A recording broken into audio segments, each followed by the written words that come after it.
Nighties here. Today I'm back with a batcave update. So as you can see, I added this.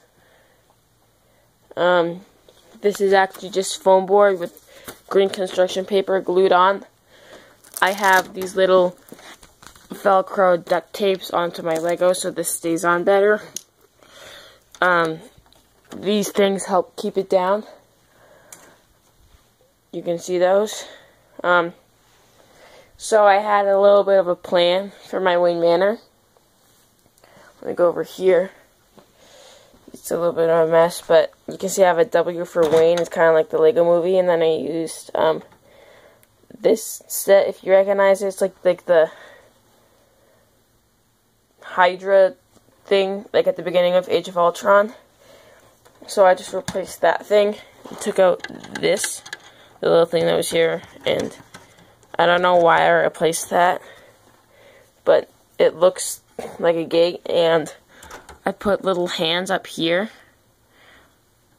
and it looks like spikes, and when they open up, it looks like that.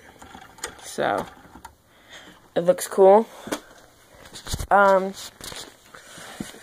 Here I have my start of the Wayne Manor. So I used these doors. They're from like that Ra's al Ghul set, like the Bat Buggy. And I put these studs on here. I have this window that I extended out by using, you can see these pieces. So I need to like extend it back a little bit with like the opposite of the underside pieces. So yeah, but I also have my custom Batman. If you've seen it in my other videos, you've seen the Batman. Yesterday I like just painted him because I got a new Brick Warriors order. So I got these gauntlets. I'm waiting for it to focus. See? They're like the spiked van braces. I added a little bit of a screen right here with like some light blue Sharpie. With his mask, I painted it silver at first, and it had some black accents to make it look like, oh hey, this is like the part where like you open up the helmet, like in Arkham Knight. If you saw when he takes off his helmet, it like opens up.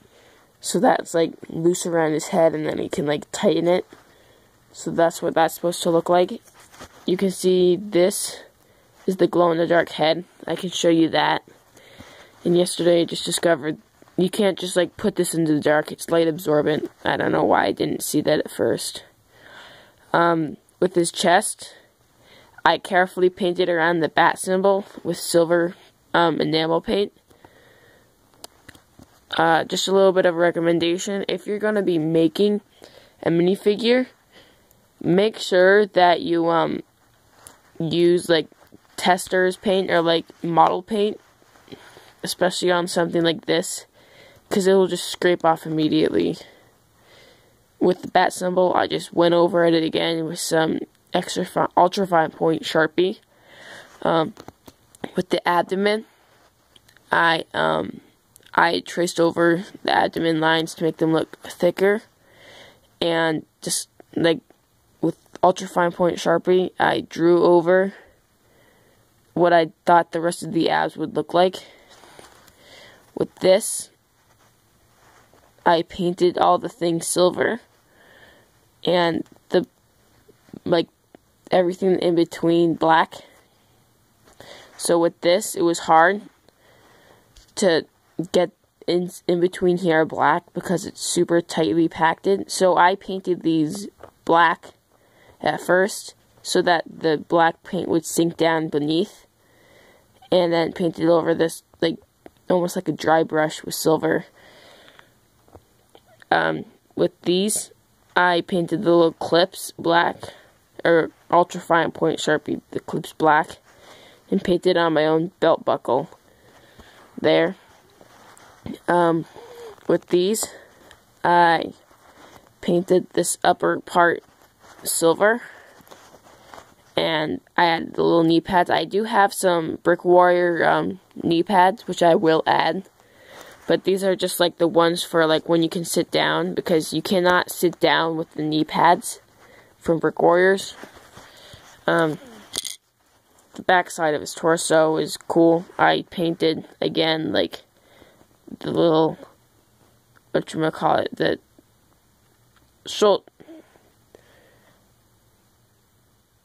whatever you call these things, silver, and this part silver.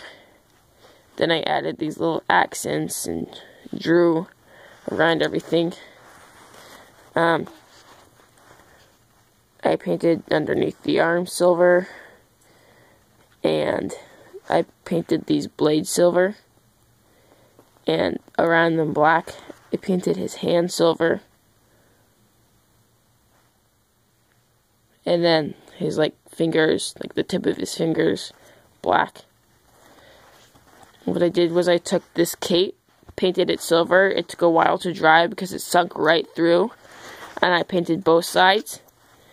It has a little bit more of like a moldable shape. So like, let me put my camera down for a second. Sorry.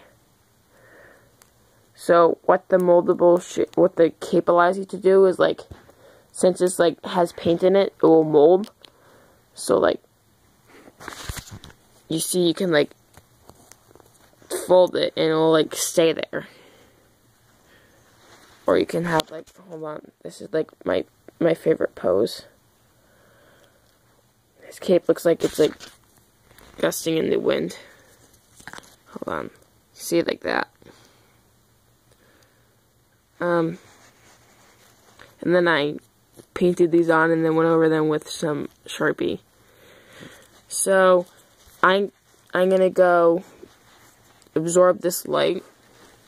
So what I like to do with this is, it's gonna look a little weird. I'm gonna put my camera away, but I like to put it up to the light, just like that. He'll absorb the light. And then when you turn it off, you can kind of see his face is already glowing. When you turn off the lights, look at that. That's creepy, right? Like, imagine seeing that in the middle of the night when you take off his mask. It's like almost like a kind of like a mini flashlight. It's a lot brighter on the camera than it is in real life, but it still looks wicked cool. So I did not know that happened with this kind of thing. So yeah, that's my custom Batman. I know I kind of spent more time on it than my actual thing. On my Batcave, I should also show you the inside of the Batcave. I almost forgot. So, back there, you can kind of see that little pole. It was falling apart, so I duct taped it and added a little bit of Velcro on this little pad up there and underneath that. I added some support beams, you can see. So, and in the front, you can see I added like a waterfall with construction paper. So it was actually like close to what the Batcave is like. So I'll try to add some lights in here. But bye. See you in the next video.